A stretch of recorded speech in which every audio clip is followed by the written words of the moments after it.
नमस्कार दोस्तों, स्वागत है आपका आपके अपने चैनल भारत सनातन ज्ञान में। कलयुग का सबसे शक्तिशाली मंत्र जो मुस्लिम भी जपते हैं।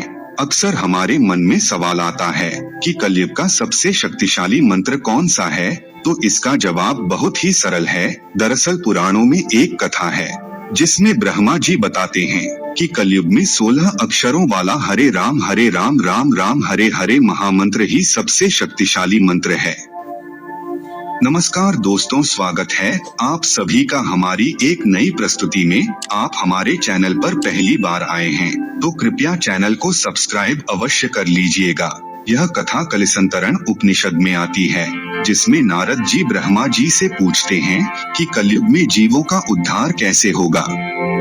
नारद जी कलयुग के दोषों को देखकर सोचते हैं कि इस कलयुग में जीव ना तो यज्ञ करता है ना ही तपस्या, फिर ऐसे में इसका उद्धार भला कैसे होगा।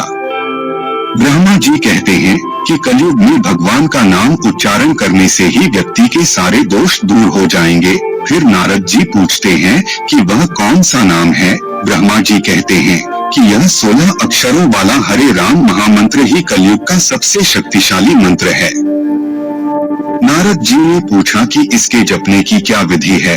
ब्रह्मा जी ने कहा कि इसके जपने की कोई खास विधि नहीं है, बल्कि इसे कभी भी जपा जा सकता है। नहाते, चलते फिरते या फिर उठते बैठते कभी भी यह कलयुग का सबसे शक्तिशाली मंत्र जपा जा सकता है। इस मंत्र को जपने की कोई विधि नहीं है।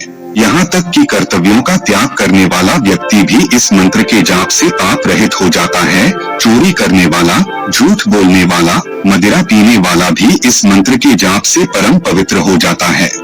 यहाँ तक कि वाल्मीकि जी, जिन्होंने ऋषियों के बालों से बैलगाड़ी भर दी थी, वाल्मीकि जी का नाम उस समय रत्नाकर था और उन्होंने इतने ब्रह्मा ऋषियों को मारा था कि उनसे राम नाम बोला नहीं जा रहा था।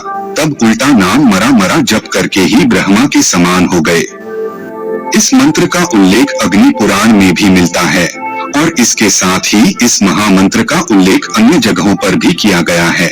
इसी के साथ नारद जी खुद भी 16 अक्षरों वाले इस महामंत्र का जाप करते हैं। इसी के साथ बहुत से भक्त ऐसे हुए हैं जिन्होंने इस महामंत्र का जाप करके सिद्धि प्राप्त की है, जैसे कि ठाकुर हरिदास, जिनकी भक्ति में विघ्न डालने के लिए कितने ही प्रयास किए गए। ठाकुर हरिदास का जन्म मुसलमान कुल में हुआ था, लेकिन बाद में वे चैतन्य महाप्रभु से जुड़ गए और हरे कृष्ण महामंत्र का जाप करने लगे।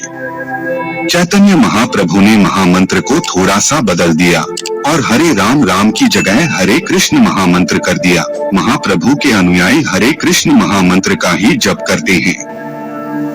चैतन्य महाप्रभु का कहना है कि हरे कृष्ण महामंत्र को उच्च ध्वनि से जपना चाहिए, जिससे जपने वाले का और सुनने वाले का दोनों का ही उद्धार हो सके।